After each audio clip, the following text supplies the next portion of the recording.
అప్పటి వరకు జనవరి 29థ్ 29థ్ వరకు ఎప్పుడు 2016లో పరిచయమైన అమ్మాయి దగ్గరికి 2022 వరకు వాళ్ళు జస్ట్ వాళ్ళ ఇంటికి కూడా మీరు వెళ్ళలేదు. ఈ ఇయర్ జనవరిలో వెళ్ళాను ఫస్ట్ టైం. అంతకుముందు ఫోన్లో కాంటాక్ట్లో ఉండటం అవన్నీ నడుస్తూ ఉండేయా? 22 నుంచి మామూలు ఫోన్లో మాట్లాడుకోవడం, ఇన్స్టాగ్రామ్లో మెసేజ్ చేసుకోవడం అలా ఉండేదండి. ఓకే. ఇద్దరు వైజాగ్, తను కూడా వైజాగ్. మీరు ఎంత దూరం ఉంటుందండి మీ ఇంటి వాళ్ళకి? ఒక 45 to 1 hour, 45 minutes to 1 hour. Okay. అసలు మీరు ఇలా తీశారు ఇలా అని చెప్పి మీకెప్పుడు మీ మీ దగ్గరికి వచ్చారు? Feb 2nd మళ్ళీ తన్ని కలవడం జరిగింది. తను ఏం చెప్పిందంటే వాళ్ళ డాడీ ఎమ్మెల్యే టికెట్ కోసం విజయవాడ వెళ్తున్నారు. ఇంట్లో మమ్మీను అన్నయ్యని బయటికి పంపిస్తాను, ఆ టైంలో నువ్వు వస్తే నీతో పర్సనల్గా కొన్ని షేర్ చేసుకోవాలి అని చెప్పింది. సో ఈవినింగ్ 7:30 కల్లా నేను మా హస్బెండ్ వెళ్ళాం మళ్ళీ. సో మా హస్బెండ్ బయట హాల్లో ఉంటే మేము బెడ్రూమ్కి వెళ్ళి మాట్లాడుకున్నాం. అక్కడ తను వెళ్ళంగానే ఫస్ట్ కాల్ మీద పడిపోయి రిక్వెస్ట్ చేసింది, నేను ఎవరితో ఇవన్నీ షేర్ చేసుకోలేను, పొలిటికల్లీ కొంచెం వాళ్ళ ఫాదర్ ఇప్పుడు ఎంట్రీ కోసం ట్రై చేస్తున్నారు, హస్బెండ్ సౌదీలో ఉంటున్నాడు, సో నాకు నువ్వు తప్ప ఇంక దిక్కు లేదు అని చెప్పి కాల్ మీద పడి ఏడుస్తుంది. ఏం కావాలని చెప్పింది మీకు? తన బాయ్ ఫ్రెండ్ తో నేను అడిగాను ఫస్ట్ లేపు, అసలు ఏమైందో చెప్పు, నేను ఏ రకంగా కావాలంటే ఆ రకంగా హెల్ప్ చేస్తాను అని, ఎందుకంటే చచ్చిపోవడం తప్ప ఇంకో ఆప్షన్ లేదు. సో అమ్మాయికి ఏం ప్రాబ్లం ఉంటుంది అని అడిగితే దీనికి ఒక ఇల్లీగల్ ఎక్స్ట్రా మ్యారిటల్ అఫైర్ ఉంది. సో అబ్బాయితో వీడియో కాల్ మాట్లాడింది, న్యూడ్ వీడియో కాల్. అది తను రికార్డ్ చేసి ఉంచుకున్నాడు, స్నాప్చాట్ లో పోస్ట్ చేస్తాడు. అదో 6 minutes అలా ఉంటే చాలా మంది రికార్డ్ చేసి ఉంచుకున్నారు. సో వాళ్ళందరూ దీన్ని బ్లాక్ మెయిల్ చేస్తున్నారు అనమాట. సో వాళ్ళకి దీన్ని డబ్బులు ఇవ్వాలి, దీనికి 25 lakhs కావాలి అని చెప్పింది. నేను స్ట్రగ్లింగ్ యాక్టరే, నా దగ్గర ఏమంత మనీ లేవని కూడా చెప్పాను. నాకు నీ మనీ ఏం అవసరం లేదు, జస్ట్ నా పర్సనల్ గోల్డ్ ఏదైతే ఉందో అది నువ్వు జస్ట్ అమ్మేసి ఆ క్యాష్ లేదో ఏదో ప్రాసెస్ నేను చెప్తాను, నీ దగ్గర ఉంచితే మనం వాళ్ళకి ఇచ్చేద్దాం, ఒక డేట్ ఫిక్స్ అయ్యి అని చెప్పింది. దీనికి ఇంట్లోంచి బయటికి పంపించరు, ఇంట్లోనే ఉండాలి. సో నువ్వు అలా కొన్నిసార్లు వచ్చి అలా అలవాటు అయితే నేను బయటికి నీతో వస్తాను, అప్పుడు మనం ఇచ్చేయచ్చు, షూట్ అని చెప్తాను అని చెప్పింది. సో అప్పుడు ఏంటంటే తను ఇంకా వినట్లేదు, పాపని చంపి నేను చచ్చిపోతాను, పాప కూడా పేక నొక్కి ఇలా పైకి ఎత్తిసింది. వాళ్ళ మమ్మీ, డాడీ, అన్నయ్య. ఇవంతా జరుగుతున్నప్పుడు లేరు, అన్నయ్య మమ్మీని బయటికి పంపించారు ముందు. ఆ చాట్ అవి కూడా ఉన్నాయి, వాళ్ళని బయటికి పంపించేస్తున్నాను మీరు వస్తారని చెప్పింది. సో ఈ డిస్కషన్ మాత్రం ఆ రోజు పిలిచింది నన్ను. సో నాకు మేమిద్దరే ఉన్నావు, తను నిజంగానే ఏమైనా చేసుకుంటే మా మీదకే వస్తుంది, నేను తను కూల్ చేసాను, ఏ హెల్ప్ అయినా నేను చేస్తాను అని చెప్పి కూల్ చేసి బయటికి ఫస్ట్ వచ్చాం, వెళ్ళిపోదాం ఫస్ట్ ఇక్కడ నుంచి అని. ఈ లోపు వాళ్ళ మమ్మీ అన్నయ్య వచ్చారు.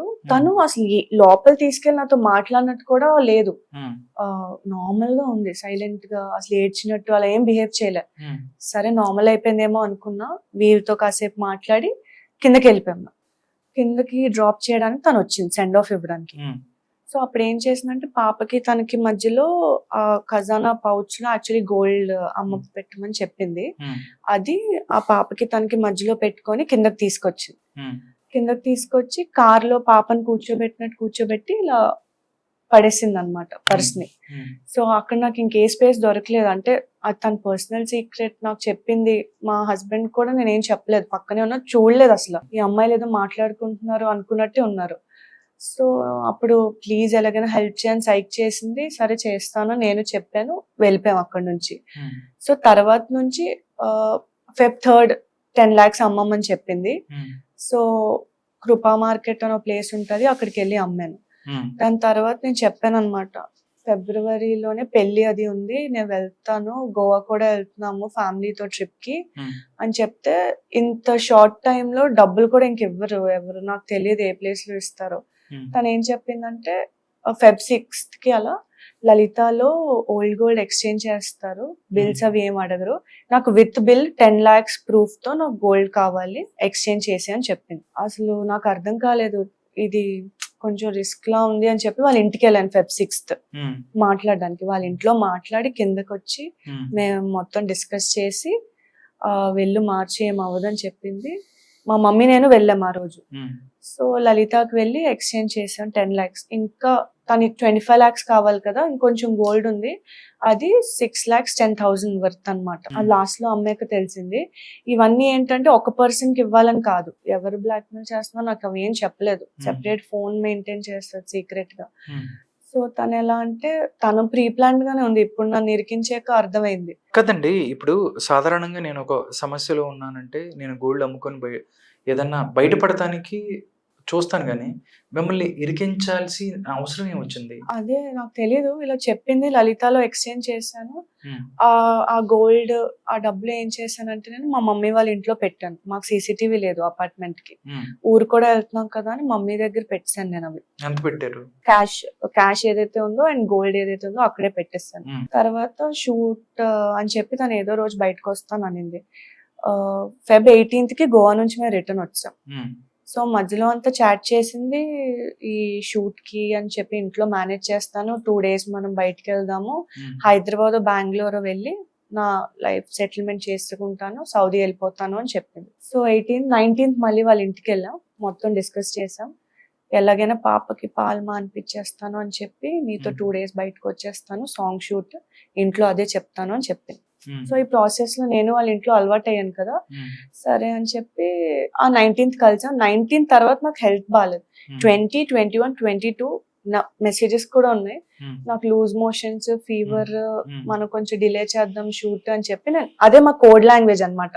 షూట్ అనుకున్నాం కదా, ఫోటోగ్రాఫర్ రెడీగా ఉన్నారు, అలా తను టెక్స్ట్ చేసింది. ఆ 3 days నాకు అస్సలు బాగాలేదు ట్రిప్ నుంచి వచ్చాక. అదే లూజ్ మోషన్స్, ఫీవర్ నే వాళ్ళు మొత్తం మీడియా అంతా వాడారు. నేను అమ్మాయి వీడియోని చూసాను, మౌనిక అది కూడా ఆవిడే చెప్పింది. నేను నార్మల్ గా తను వచ్చి వాష్రూమ్ యూజ్ చేసుకుంటానని చెప్పి లోపలికి వెళ్ళిపోయి మీరే చెప్పండి, ఎవరైనా ఇంటికి వెళ్ళిపోయి 1 hour గోల్డ్ ఉన్న రూమ్ తలుపేసుకుంటే అసలు ఎవరైనా ఊరుకుంటారా? నమ్మింది అనుకోవచ్చు కదా. మోస్ట్ ప్రాబబ్లీ వాళ్ళ ఫాదర్ కి యాక్చువల్లీ పైల్స్ ఆపరేషన్ అయింది సార్. 29th కి నేను కూడా వెళ్ళాను కదా, అప్పుడు కూడా వాళ్ళ ఫాదర్ ఆ రూమ్ నుంచి 15 minutes కోసం వచ్చారు. వాళ్ళు అంటే మాతో మాట్లాడారు, మంచిగా మాట్లాడారు, అన్ని ఇన్ఫర్మేషన్ తీసుకున్నారు. మేము ఏ కాస్ట్, ఎక్కడ వర్క్ చేస్తున్నాం, తన ఫ్యామిలీ బ్యాక్గ్రౌండ్ ఏంటి, నా ఫ్యామిలీ బ్యాక్గ్రౌండ్ ఏంటి, ఇవన్నీ మాట్లాడుకొని చాలా బాగానే శాండ్విచ్ కూడా ఇచ్చారు అండ్ పంపించారు. సెకండ్ కి కూడా నేను వచ్చాను. నేను కూడా స్వామికి చెప్పిన, ఎందుకు పిలిచింది, లేదు అమ్మాయి ఏదో నాతో కొంచెం పర్సనల్ మాట్లాడాలి ఉంది. నేను ఓకే, అమ్మాయిలకి ఉంటాయి కదా, సో నేను కూడా ఓకే అన్నాను. అండ్ దాని తర్వాత నా యాక్చువల్లీ హైదరాబాద్ లో మా ఫ్రెండ్ పెళ్లి అయింది. సో ఆ పెళ్లి ఫంక్షన్ అటెండ్ చేసిన తర్వాత మేము గోవా ప్లాన్ చేసాం విత్ వన్ ఫ్యామిలీ ఫ్రెండ్. వాళ్ళతో మేము గోవా వెళ్ళి 18 కి రిటర్న్ అయ్యాం. అండ్ బై డ్రైవింగ్ వెళ్ళాం కాబట్టి తనకి కూడా హెల్త్ బాగాలేదు. యాక్చువల్లీ ఈవెన్ మాకు కూడా హెల్త్ బాగాలేదు. 19th కి నేను కూడా ఆఫీస్ జాయిన్ అయిపోయాను. తన ఇప్పుడు మీకు చెప్పింది 19th కి తన వెళ్ళింది. దాని తర్వాత she was at home till 22. 23rd కి కూడా తన వెళ్ళి అక్కడ 22 అయింది. తనకి ఆల్రెడీ చెప్పేసింది 26 ఇస్ అవర్ ఫైనల్ డే. తనకి ఒంట్లో బాగాలేక కూడా 23rd కి she gone. And last 6,10,000 gold అమ్మేసి రాత్రి 11 o'clock కి వచ్చింది. సేమ్ ఫస్ట్ ఎక్కడ అమ్మామో అక్కడే క్యాష్. అక్కడ 6 కదండి. lakhs. వాళ్ళు అంతమంది నార్మల్ గా అంత గోల్డ్ తీసుకొని అమ్ముతుందని వాళ్ళు అడగలేదు, ఎక్కడి నుంచి ఇచ్చారు ఏంటి మీకు అది? ఒక ఫ్రెండ్ రిఫర్ చేశారు అది. ఇంకోటి ఏంటంటే యాక్ట్రెస్ కాబట్టి ఏం అడగలేదు నన్ను. జనరలీ 10 to 15 lakhs వరకు వాళ్ళు ఇస్తారు ఎప్పుడు వెళ్ళిన. అంతకుముందు ఎప్పుడైనా తీసుకున్నారు ఇలాగా? మేము ఫ్లాట్ కొంటున్నప్పుడు అక్కడ నా పెళ్లి గోల్డ్ అది అమ్మాం అన్నమాట. సో వాళ్ళకి అలా పరిచయం. కాదండి, సాధారణంగా ఒక చిన్న హెల్ప్ చేయమంటేనే మనకు ఎందుకు వచ్చింది అని చెప్పి చాలా మంది అవాయిడ్ చేస్తూ ఉంటారు. అంటే నార్మల్గా మీకు ఇలాగ వాళ్ళు అడుగుతున్నప్పుడు నేను ఒక పెద్ద దీంట్లోకి వెళ్తానేమో, లేకపోతే ఇలాంటిది ఏమైనా మీరు ఎక్స్పెక్ట్ చేయలేదా? నార్మల్ గా తన పర్సనల్ గోల్డ్ కదా, తను మ్యారీడ్ అడల్ట్, తన ప్రాబ్లం ఉంది, తన గోల్డ్ తను వాడుకుంటుంది అలా అనుకున్నాను. ఇంకోటి ఏంటి, నేను లైఫ్ సేవ్ చేస్తున్నాను అలా అనుకున్నాను. అండ్ మోస్ట్లీ పోనీ వాళ్ళ ఇంట్లో ఏమైనా తెలిసి, హస్బెండ్ కి తెలిసిన ఇంట్లో పిలిచి అడుగుతారు, తనే ఇచ్చింది ఇలా అమ్మి పెట్టమంది, ఇది రీజన్, అంతవరకే నేను ఆలోచించాను. మరి నేషనల్ వైడ్ 150 తోల దొంగతనం చేసింది ఇలా వైరల్ చేస్తారని ఏం అనుకోలేదు. మిమ్మల్ని బ్యాట్ చేస్తే వాళ్ళకి ఏమొస్తుందని మీరు అనుకుంటున్నారు? యాక్చువల్లీ తనకి తన ఫాదర్ కి తన సీక్రెట్ బయటికి వచ్చేస్తది అని భయంతో వాళ్ళు ఎంతవరకు తీసుకుని వెళ్ళారు. అండ్ తన యాక్చువల్లీ వీళ్ళ ఇద్దరు కలిసి 2016 లో కెరీర్ స్టార్ట్ చేశారు. తనకి తనకి కూడా మ్యారేజ్ అయిపోయింది, తనకి కూడా యాక్చువల్లీ తన బ్యాడ్ బిహేవియర్ వల్ల తనకి పెళ్లి చేసుకొని తన ఇప్పుడు పాప ఇవన్నీ అయిపోయింది. తన దగ్గర మొత్తం చాట్ కూడా ఉంది. తనకి ఈ లైఫ్ నచ్చట్లేదు, తనకి పార్టీస్ ఇవన్నీ కొంచెం ఇది ఉంది. అందుకే తను ఇలాంటివి న్యూడ్ కాల్స్, న్యూడ్ వీడియోస్ ఇవన్నీ చేసి ఇరిగిపోయింది. అండ్ తనకి ఇప్పుడు టార్గెట్ చేసి ఇలాగా ఫసాయించారు. తన కెరియర్ తన మరి మిమ్మల్ని అడుగుతాను, జనరల్లీ దొంగతనం అయింది, రికవరీ చేస్తారు, దాని తర్వాత ఇంత ఎలిగేషన్స్ పెట్టి ఎక్కడైనా వైరల్ చేస్తారా? అండ్ నాకు కోర్టు పోలీసులు ఎవరు స్టేట్మెంట్ ఏమి ఇవ్వలేదు నువ్వు దొంగ అని చెప్పి. Like DCP madam, ACP sir actually 23rd night 3 o'clock without search warrant వచ్చి చెక్ చేసి పోలీస్ స్టేషన్ తీసుకెళ్లారు నన్ను, మా హస్బెండ్ ని, మా తమ్ముడిని. 3 Town పోలీస్ స్టేషన్ లో పెట్టి ఆఫ్టర్నూన్ వాళ్ళు మీ మీద చేసిన అలిగేషన్ ఏంటండి? వాళ్ళు ఏం చెప్తారు? 4 times వాళ్ళ ఇంటికి వెళ్ళాను, వాష్రూమ్ అని చెప్పి 150 తోలా దొంగతనం చేశాను అని చెప్పారు. దాని అగెయిన్స్ట్ అయితే పోలీసులకి ఎవరికి ఫింగర్ ప్రింట్స్ లేవు, సీసీటీవీ ఫుటేజ్ లేదు. నేను జస్ట్ వెళ్ళేదాన్ని, బయటకు వచ్చి మేడ మీద షూట్ అది చేసుకుని వాళ్ళ రీల్స్ ఏదో సంథింగ్, నేను వెళ్ళిపోయేదాన్ని. కింద వరకు ఆ అమ్మాయి వచ్చి సెండ్ ఆఫ్ ఇచ్చేది. అసలు నా ఫుటేజ్ ఒక్కటి కూడా నా అగైన్స్ ఎంత స్ట్రాంగ్ ప్రూఫ్ ఉంటే బెయిల్ వస్తుంది అసలు నాకు.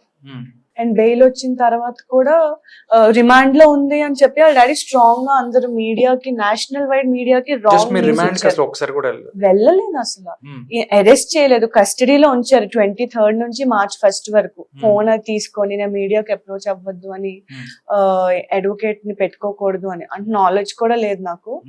అండ్ ఫస్ట్ ని సైలెంట్ గా ఫ్రైడే ఈవినింగ్ వరకు చేసి మ్యాజిస్ట్రేట్ ఇంటికి తీసుకెళ్లి రిమాండ్ అని చెప్పి జైలుకి పంపించేద్దాం అని ఫిక్స్ అయ్యారు. అంటే ఇంకెప్పటికీ నా స్టోరీ బయటికి రాదు కదా, రిమాండ్ తర్వాత జైలు, అలా ప్లాన్ చేశారు వాళ్ళ ఫాదర్, నేను అసలు బయటికి రాకూడదని. March 1st బెయిల్ వచ్చినా కూడా ఎంత ప్రెషరైజ్ చేశారంటే, నేను ఒక March 6th or 5th వరకు అసలు బయటికి కూడా రాలేదంటే ఎవరికి ఏం అప్రోచ్ అవ్వాలో తెలీదు, ఏం చెప్పాలో తెలీదు. మెంటల్లీ కూడా ఇంకా నాకు సూసైడ్, ఎవరు నమ్మరు కదా నేను చేయలేదు అంటే. ఆల్రెడీ ఫుల్ అందరికి అలా చెప్పారు దొంగతనం చేసింది అని. సో సూసైడ్ చేసుకుందామని నా స్టోరీ ఒకటి వీడియో తీసి సూసైడ్ చేసుకుందాం అనుకుంటే మా హస్బెండ్ వచ్చి సేవ్ చేశారు. ఫైట్ చేద్దాము, నమ్మితే నమ్మారు, లేదా లేదు, నేను ఫ్యామిలీ నమ్మితే చాలు కదా అని.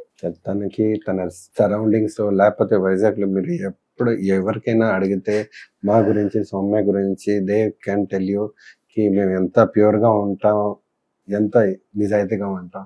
మాకు దొంగతనం చేయడానికి ఏ అవసరం లేదు. ఆమె మా మొత్తం డిఫెన్స్ బ్యాక్గ్రౌండ్, తన ఫ్యామిలీ మొత్తం డిఫెన్స్ బ్యాక్గ్రౌండ్ ఉంది. మాకు ఎలాంటి పని ఎప్పుడు నేర్పించలేదు, మేము చేయలేదు కూడా. బట్ తను ఒక చాలా ఇన్నోసెంట్ సార్, చాలా నమ్మేస్తుంది పీపుల్ కి.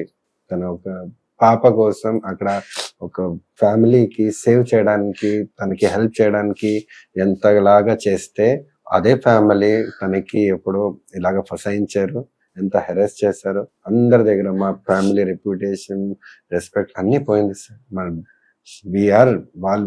తెలీదు, రీజన్ కూడా తెలీదు. డీసీపీ మ్యామ్ కొట్టి మరి ఆ స్టేట్మెంట్ లో సైన్ చేయించుకున్నారు. నువ్వే తీసేవు, నువ్వే దొంగతనం చేసావు అని చెప్పి ఎవరికి, మొత్తం డిపార్ట్మెంట్ లో అందరికి చెప్పాను నేను తీయలేదు, అమ్మాయి ఇచ్చిందని. అండ్ ఒక రికార్డింగ్ మాత్రం ఉంది మా దగ్గర. ఎస్ఐ అండ్ టీమ్ వాళ్ళు మాట్లాడారు, వాళ్ళు చెప్పారు నువ్వు తప్పు చేయలేదని మాకు తెలుసు, కానీ డీసీపీ ఏసీపీ ప్రెషర్ చేస్తున్నారు మా మీద, నీ మీద ఎలాగైనా సరే నువ్వే దొంగతనం చేసావని చెప్పి అదే రిలీజ్ చేశారు వేరే ఛానల్ లో. ఫుల్ అందుకే థ్రెటనింగ్ కాల్స్ కూడా స్టార్ట్ అయిపోయింది సార్. తప్పుదోవ పట్టిస్తున్నారా లేకపోతే మీకు సపోర్ట్ కావాలనుకుంటున్నారా, ఏమనుకుంటున్నారా? నేనైతే డీసీపీ, ఏసీపీ సార్, ఎస్ఐసిఐ వాళ్ళ ఫాదర్, అమ్మాయి మీద కేసు అయితే పెట్టాను నేషనల్ హ్యూమన్ రైట్స్ కమిషన్ లో. వైజాగ్ లో అయింది అది, NHRC లో. మా హస్బెండ్ రిజిస్టర్ చేశారు అది. కర్నూలులో లోకయుక్తలో కంప్లైంట్ రేస్ చేశాము. ఎక్కడ? కర్నూలులోనా? అక్కడ ఎందుకు చేశారు అంటే? లోకయుక్త హెడ్ ఆఫీస్ అక్కడే. విశాఖపట్నంలో ఇప్పుడు మాకు ఎంత నెగటివ్ గా చేశారంటే, nobody is taking our case, no help is there. Case కూడా అక్కడ తీసుకోవట్లేదా? అండ్ పోలీస్ సపోర్ట్ తో బిల్కుల్ లేవు. మాకు ఒకటే కావాలి సార్, ప్రాపర్ ఇన్వెస్టిగేషన్. ఇప్పుడు మాకు అక్కడ 9 days 8 to 9 days house arrest లాగా, కస్టడీ లాగా 24 hours నిగరాన్ని పెట్టేసి ఇన్వెస్టిగేషన్ చేశారు. ఆ అమ్మాయికి కానీ వాళ్ళ ఫ్యామిలీకి ఒక్క రోజు ఓన్లీ 2 days పిలిచారు, అది కూడా సౌమ్యగా కొట్టి టైంలో. వాళ్ళ ఫాదర్ చూసి satisfaction. హ్యాపీ ఫీల్ అవ్వడానికి. ఆ అమ్మాయి, మేము ముందు నుంచి చెప్తున్నాం సార్, ఒకసారి ఒకసారి ఆ అమ్మాయికి పిలవండి, తనతో ఒకసారి మాట్లాడించండి. Nobody listen to us. ACP అంటున్నారు మా పాప మీద ఇలాగ ఎలిగేషన్ వేస్తావు. తన పాప ఎలా అయిపోయింది సార్? అట్లీస్ట్ వన్స్ ఆ అమ్మాయికి పిలిచి అడగాల్సింది కదా, లేదు, ఎవరు అడగలేదు. ఇప్పుడు చెప్పండి సార్, మాకు ఎంత ఒక లేడీకి మనం అంటాం కదా సార్, పోలీస్ దగ్గర ఒక 8 days మీరు ఉండండి, ఎంత ప్రెషర్, మెంటల్ టెన్షన్, కానీ ఎప్పుడు కూడా సరిగ్గా అన్ని చెప్పలేకపోతుంది. ఎంత బెదిరించారమ్మా? లేకపోతే పోలీసులు గానీ మిగతా వాళ్ళు గానీ ఇట్లా చేయి, లేకపోతే అలా చేస్తాం, అలా చేస్తాం బెదిరించారా? లైక్ ప్రాస్టిట్యూషన్ కేసెస్ అవి పెడతాము, ఇల్లీగల్ అఫైర్స్ ఉన్నాయని, ఇంకా నా మీద ఫేక్ కేసెస్ పెడతారు తమ్ముడు, మదర్ కి కూడా ఏదో కేసులో మీకు పెట్టేస్తాం, మీరు ఇక్కడ ఎలాగ బతుకుతారు నేను చూస్తాను. ఆ ఎస్ఐ పేరు మార్చేసుకో, సోషల్ మీడియా అకౌంట్ క్లోజ్ చేసే. నేను ఇండియన్ నేవీలో వర్క్ చేస్తాను సార్, నాకు అంటున్నారు నువ్వు ట్రాన్స్ఫర్ తీసుకొని వెళ్ళిపో. ఫస్ట్ స్టార్టింగ్ లో అంటున్నారు అమ్మాయికి వదిలి అని, ఇలాగా కూడా మాకు భయపెట్టారు. అన్ని రకాలు మాకు టార్చర్ అండ్ ప్రెషరైజ్ చేస్తారు. మాకు కొంచెం తన ఇన్ కేస్ తన సూసైడ్ వరకు వెళ్ళిందంటే మీకు కూడా తెలిసి ఉంటది ఎంత ట్రామటైజ్ అయిపోయింది, ఎంత ప్రెషరైజ్ అయిపోయింది. దాని తర్వాత నేను సరే ఎలాగే వాళ్ళు చంపేస్తారు కదా, సరే ఫైట్ చేసి చచ్చిపోతాం అదే అనుకొని దాని తర్వాత నుంచి మేము స్టార్ట్ చేస్తాం అందరికి రీచ్ అవ్వడం, లేకపోతే ఎవరు మాకు